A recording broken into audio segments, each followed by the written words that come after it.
Hello everybody. So this is lesson 3 of my web development course. That's absolutely free for anybody to watch. In this lesson, let's see. First, let's recap what we've done last week. Last week we have looked at HTML and what different functions of HTML are there, how HTML is perceived by the browser and how it's rendered. We looked at some basic HTML pages, and we also learned about HTML tags. I shared documentation about all different types of HTML tags and gave some resources on how to find more information about that. This week, let's talk about CSS. Let's take a look at the browser here. Okay, so what is CSS? CSS is it's an abbreviation of cascading style sheets. So style sheets, they're documents that specify how HTML elements on the page should look like. So for example, how does the browser know what font you want to use for the text in the browser? Where do you want to place this text? The browser doesn't know any of that information if you don't provide it to the browser. Let's take a look at the simplest HTML page and see what are the styles that the browser applies by default. Like if you don't tell the browser any information, what is the browser going to think about your HTML? Okay, so we've covered some of these HTML tags last time, and we created some CodePens with basic HTML. So here's some text, and I'm creating an h1 tag, so it's the header with the biggest size that you can have. Here's h2. Then let's say I wanted to have a paragraph here, and you see how the browser automatically puts them on new lines, and it also has some font, so like some specific way to render this, to show this text in the browser. Let's take a look with inspect element. We can check what information does the browser know. Inspect element is like when you right click anywhere on the web page, you will have that option to take a look at it. So I clicked on h1 element, and I'm looking at, okay, what does the browser think about how I want to show this? And it turns out there's this thing called user agent style sheet. User agent style sheet, it means it's the default settings for the web browser. The web browser, somewhere in the web browser, there's this set of different style sheets for the elements if they don't have anything specified by the developer. So in this case, the browser thinks that you want this font size, you want this font weight, that you want some spacing up and under the element. So it's interesting to know that the browser already has those by default. You don't have to specify them. But of course, if you just use the defaults, your website would not look good. Like you might use the defaults on some websites, and it'll just be like you just need to scroll down a lot, and you're not going to be able to place items all around the web page, and it's all going to look with whatever font is installed on your computer, which of course, like websites these days, that they don't do that. Websites, they want to have unique fonts and all kinds of unique layouts, and the way it's achieved, it's by using style sheets. So let's take a look at this website.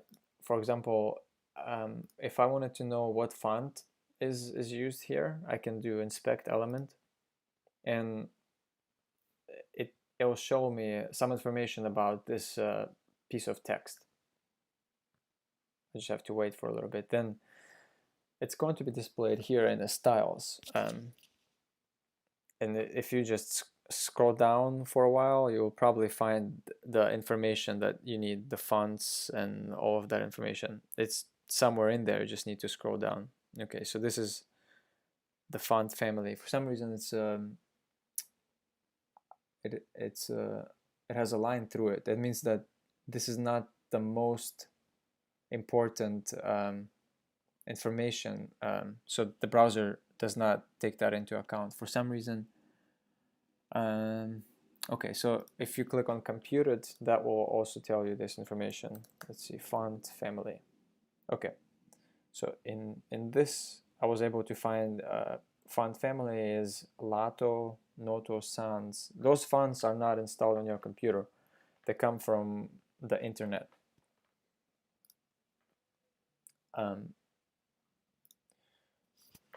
Okay, so let's see, what is CSS?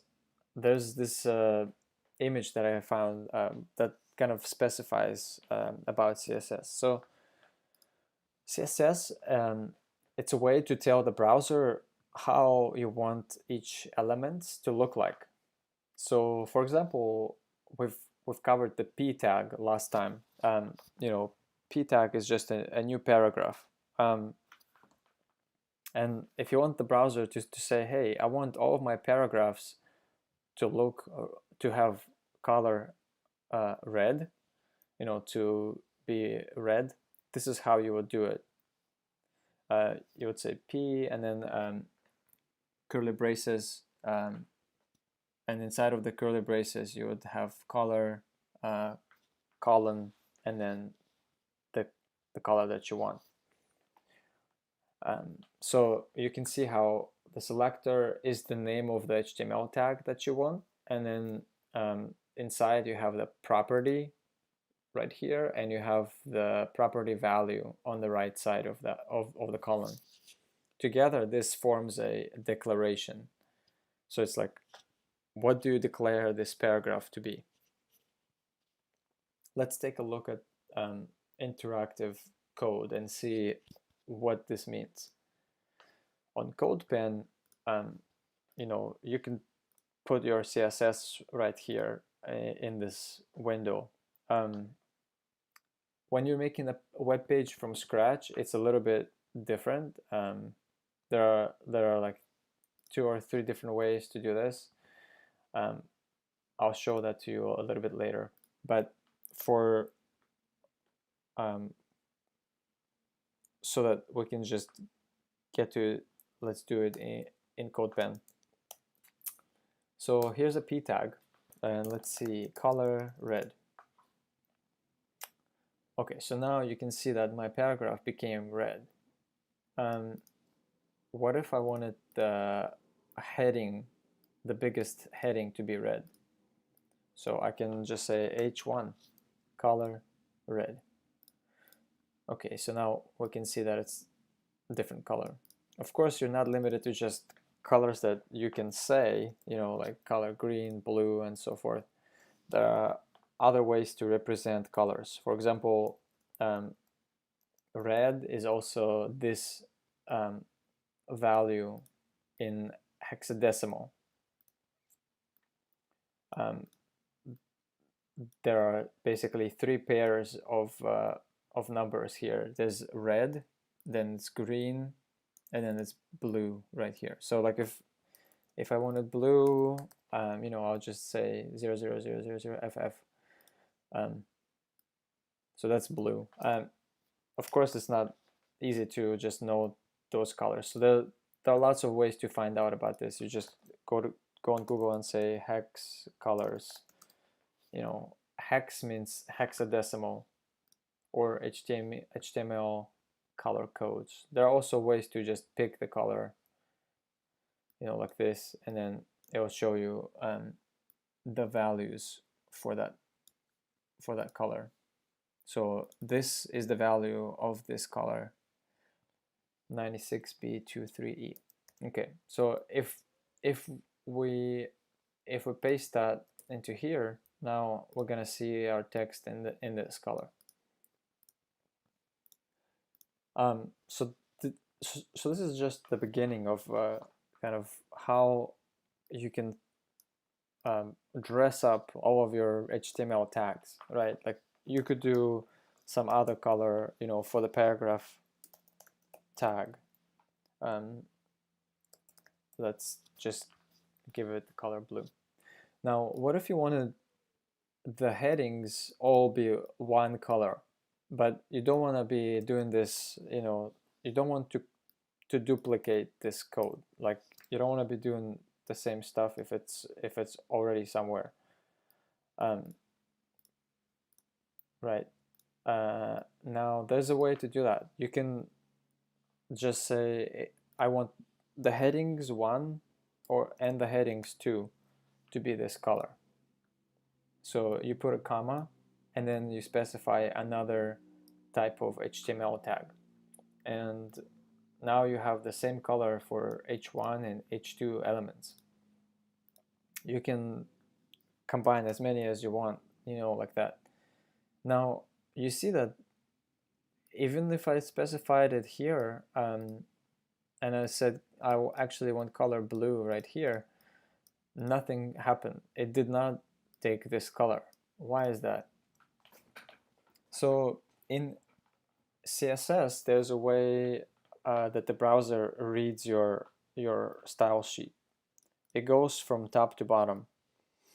First, it reads, you know, whatever you specified on top, and then it goes all the way to the bottom, and it applies whatever is the last thing in your CSS.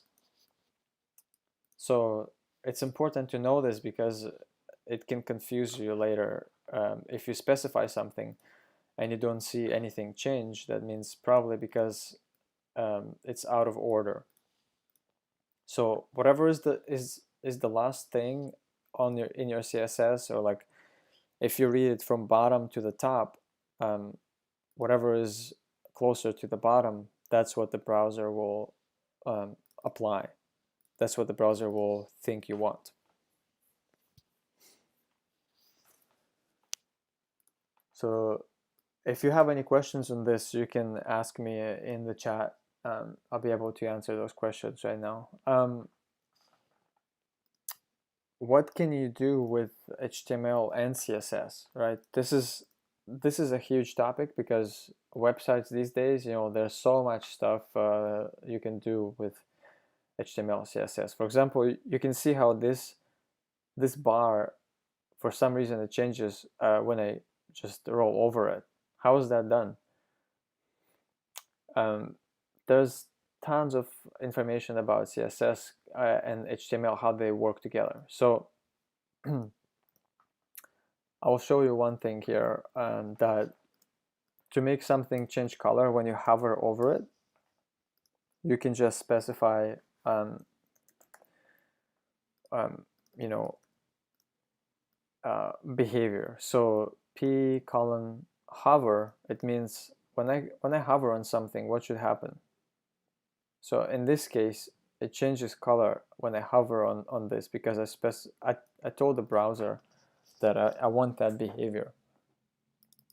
There are a few different ways that you can tell the browser you know, what you want.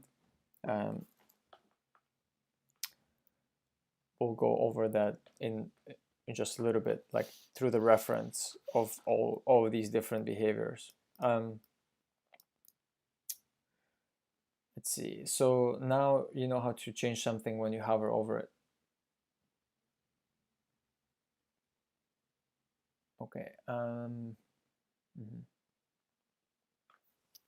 Okay. So let's look at what can you do with the style sheets. What else you can do here? So for example, if I wanted to center something, there's this property called text align, and I can say center, and now my H1 elements are centered, or like whatever's inside of them is centered. Let's take a look at all the CSS like attributes, CSS properties. I think it's you know, we can dig into it a little bit and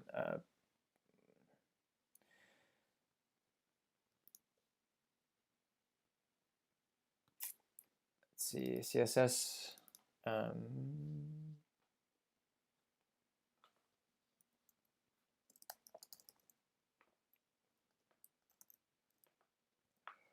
We need to see the table of kind of let's see, is there CSS properties reference? Maybe this one.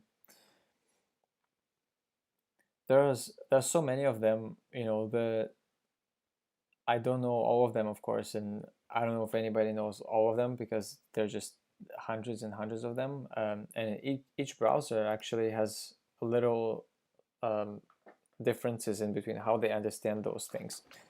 So sometimes it's confusing because it might not be the same in all browsers. It's a lot better these days. It's more consistent than it used to be. But it's still a problem in some cases. So here are some of the CSS properties that you can set. You know, there's border, background color, cursor, filter, font family, font size. Those are like the main ones that I'm naming. Margin, padding. There's difference between margin and padding. I'll show you some of those things in just a second. So these are like the common ones, but there are so many differences in how they behave, and also a lot of information about each specific CSS property. So it's not trivial by any means.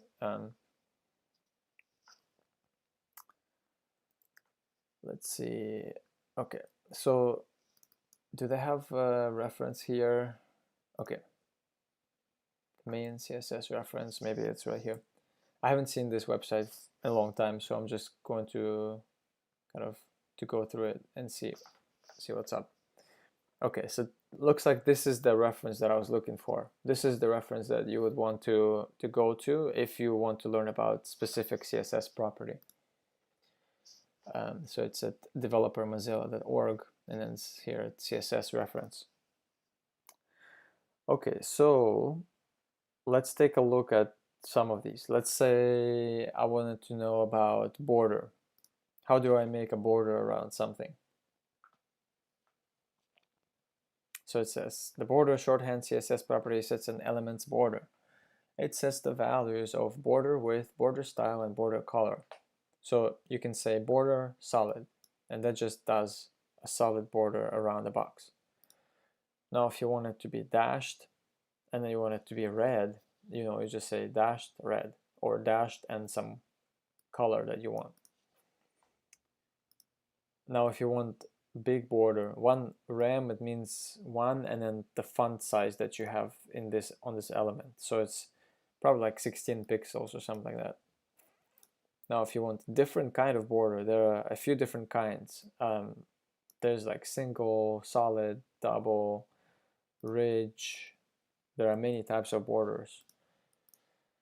So that's why it's important to know how to get to the reference for this specific CSS property, because there's simply so many ways to mess up, and so it's just like, okay, nobody knows this all by heart. There's there's some information that you know by heart, but a lot of this is like you have to go to the reference and to look up about this specific CSS property.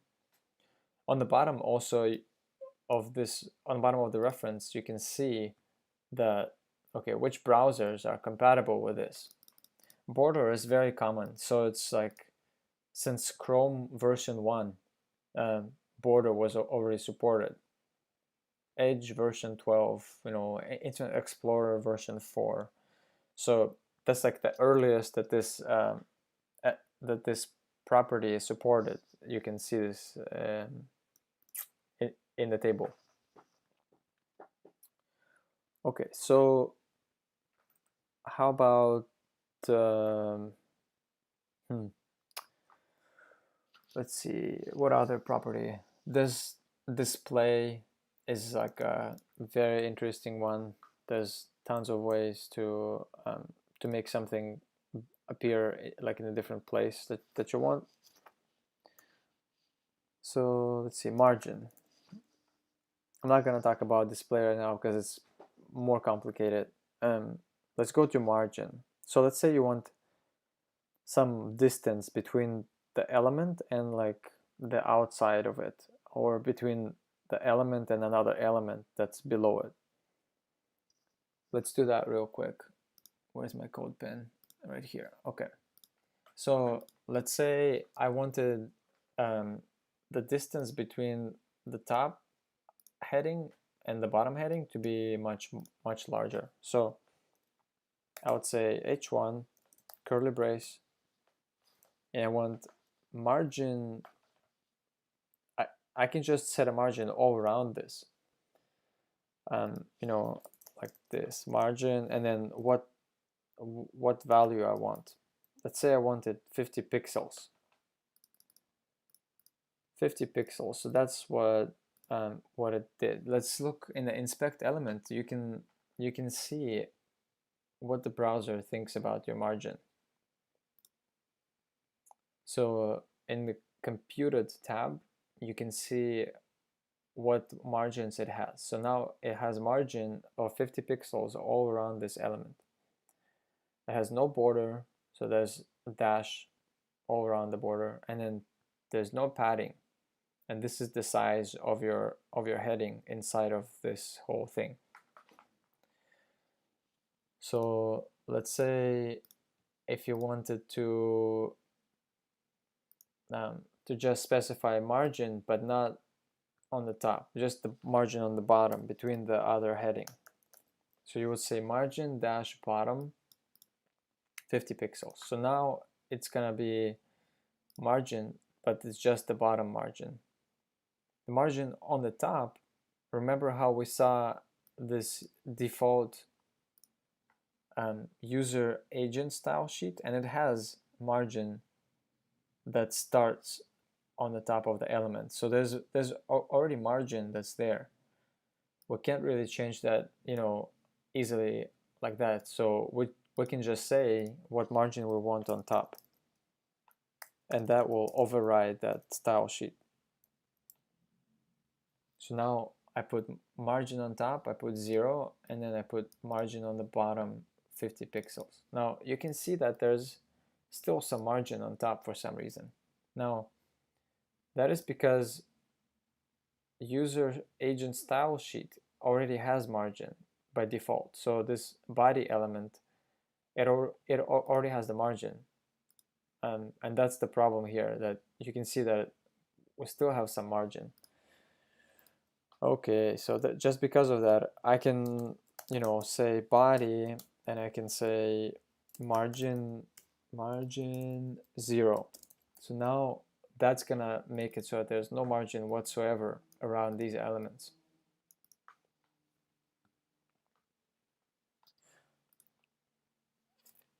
So that's an interesting thing, that you can just look through all the elements and see what are the user agent style sheets that are there, to understand why your element might look differently than what you want, because the browser might already apply some style sheets to it.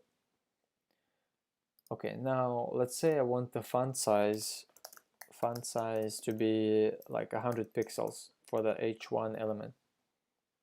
Okay, so now I have big text here. What other values can be in the font size? Let's go to the reference and take a look at the font size. Okay, font size. So it says, oh, here are the different things you can specify. So it turns out the units that you use, it's important to know the difference between them. There's like, you can just say percentage, you can just say font size 12 pixels, you can say smaller, extra small, 1.2 EM. What are those things, you know? There are some absolute values that you can use. There are some relative values. There are some length values, which means that like you need some unit. And then there's percentage values. So for margins and font size and paddings, there are all those different ways to specify the distances, you know, that you want to work with. So let's see.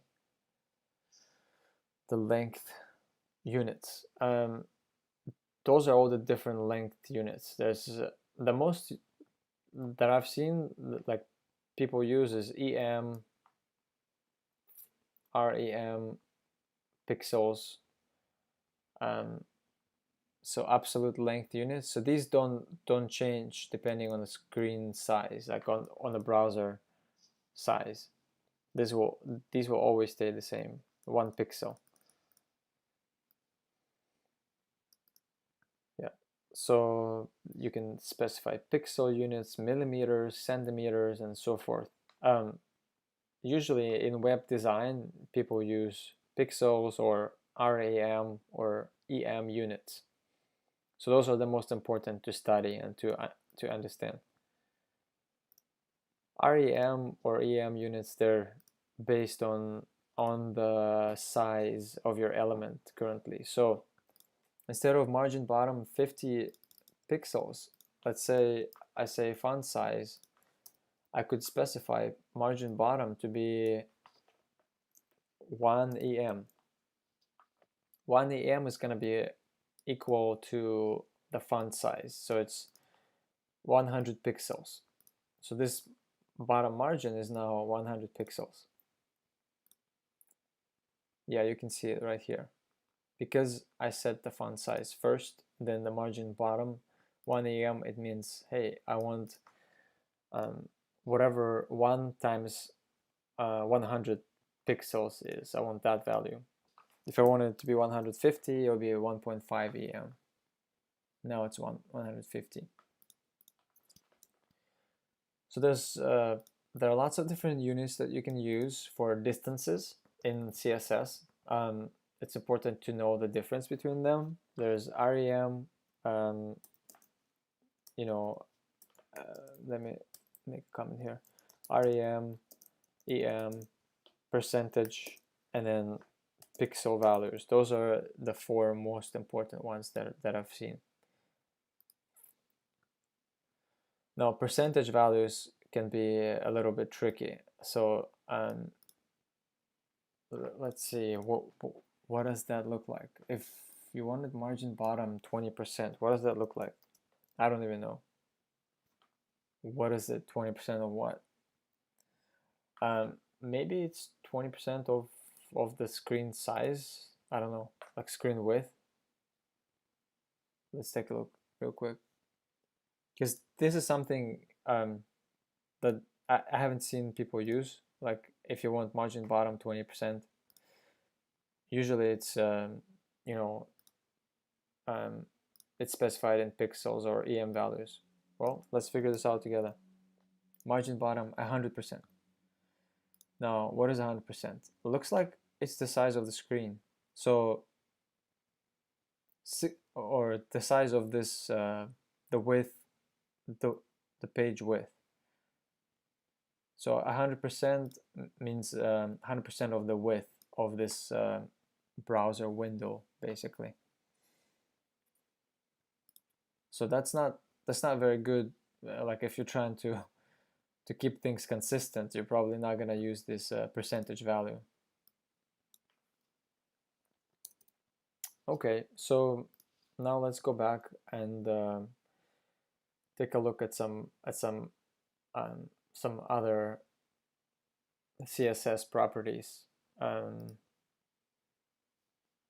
Background. Background is one that's common everywhere, right? Like you want to change the background color of something, or like you want to put an image there. Background. So let's give a background, to this element and see what's gonna happen. Okay, so this is what's gonna happen. If you just say background and then say blue, it's just gonna make that color. You can also specify a hex value. So now it's this gray 00000, so like 6 zeros, that's black. If it's all F's, then it's just white color.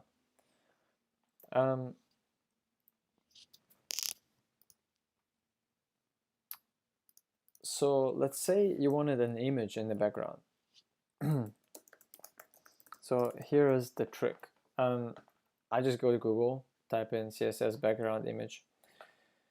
W3 Schools has reference to that. It's not the best for that. So I would use developer.mozilla.org to check that out.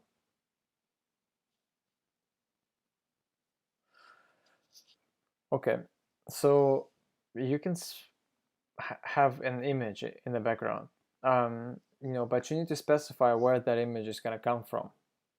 If your website has access to that image, only then that image will show up. Now, how do you make your website have access to that image?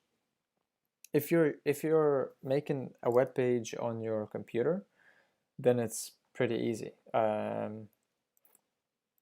Let me create a quick HTML page in the code editor.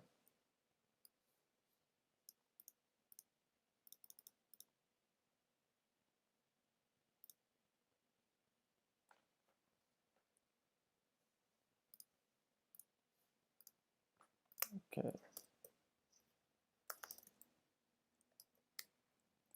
So just give me a minute.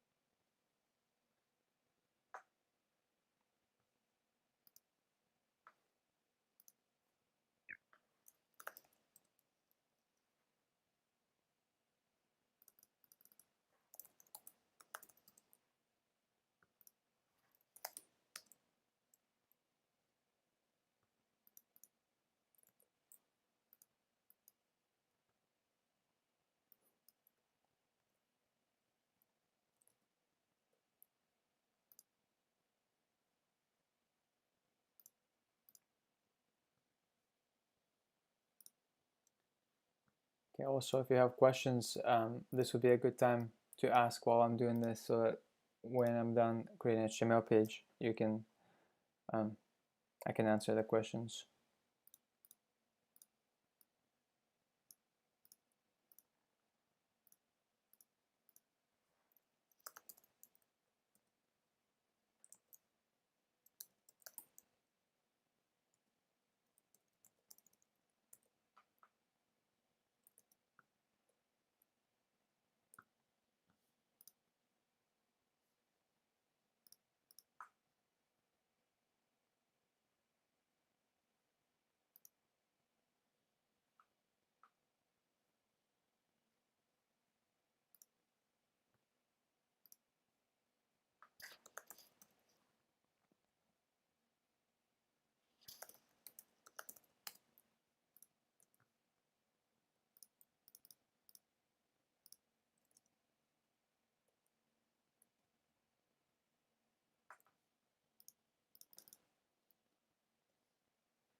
Okay, so I have this HTML document. Let me switch to my text editor. Okay, so here's a new document that I created. It's just a HTML document. I'm using a code editor called VS Code. It's free. You can download it for free, and it has everything that you might need to make HTML on your computer. So for this HTML, let's just copy and paste what we had before. So in the body tag, I can put my h1, h2 paragraph tag. Now, how do I put the CSS in there? There's a thing that you can put, there's a style HTML element that you can put inside of the head. And that's how you can have all this CSS that you wanted to have there. And let's look. Okay, so I have this CSS in there. Now, how do I test this if it works? So here's what I did. I made a folder called HTML, and I put index.html in it, and I put an image in there somewhere in the same folder.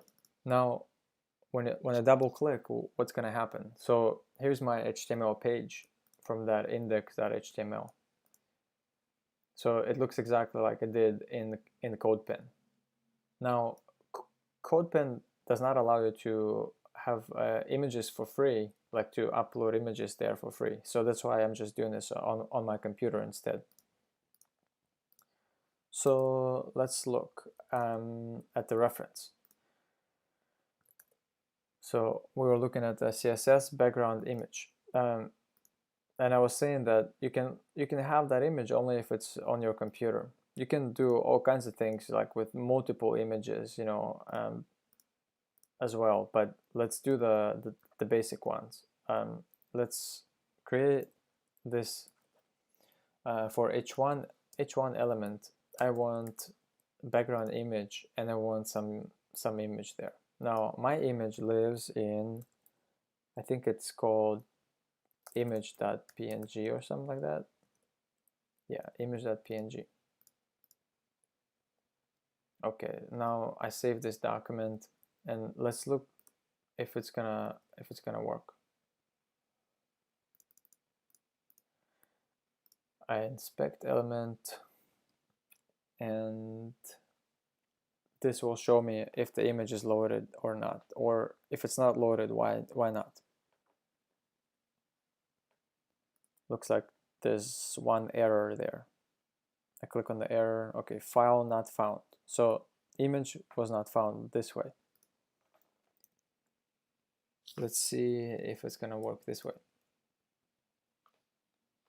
Okay, so now it looks like it just needed to be URL image.png. Image.png, it means I need an image that's in the same folder where my HTML document is. So in this case, if I say background image and I say image PNG, the browser will look at the same folder where your HTML document is, and then look there. If it's there, it will show up. If it's not in the right place, it's not going to show up because it's not going to find it. Now, on CodePen, you can't just like put an image this easy unless you're paying money. So you need to host the image somewhere in a public way, and lots of services like I think Google Drive and others don't allow you to do that easily. So it's I would just advise you look through the CodePen to look at the source and see where people host images if it's not on CodePen. Otherwise, you can just copy the document to your computer, and use any image that you already have on your computer. That way, it's easy. You can still work with this HTML and see how it's going to look like.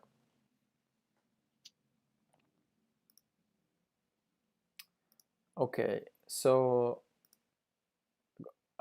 it's not just images that you can use as a background. You know, there's colors, gradients. You can combine different things together. So it's important to always go to the reference and see what is possible to do with that element. There are some cool things here. Also, there are lots of images already on the internet somewhere that you might be able to use, just like this one. That will probably work on your CodePen or in your HTML file that you have on your computer. Now, let's see. You can repeat images as well, and you can also set them not to repeat.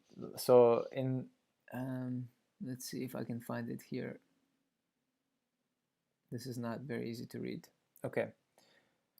So background repeat is the property that you can use in the CSS reference. I think you just go to background repeat. Yeah, that's the property that you can use to tell the browser, hey, I don't want to repeat it, or I want to repeat it just in all direction. I mean, in one direction, or if you don't want to repeat it, or if you want it to just be like on the corners of the element.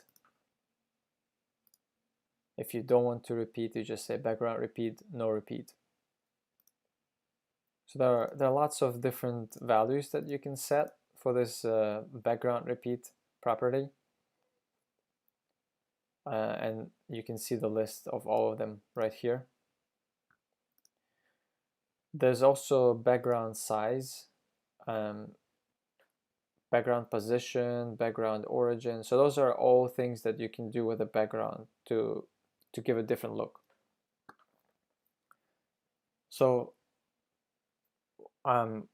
for this week, I would like for you to use some of these CSS properties, at least 5 different ones,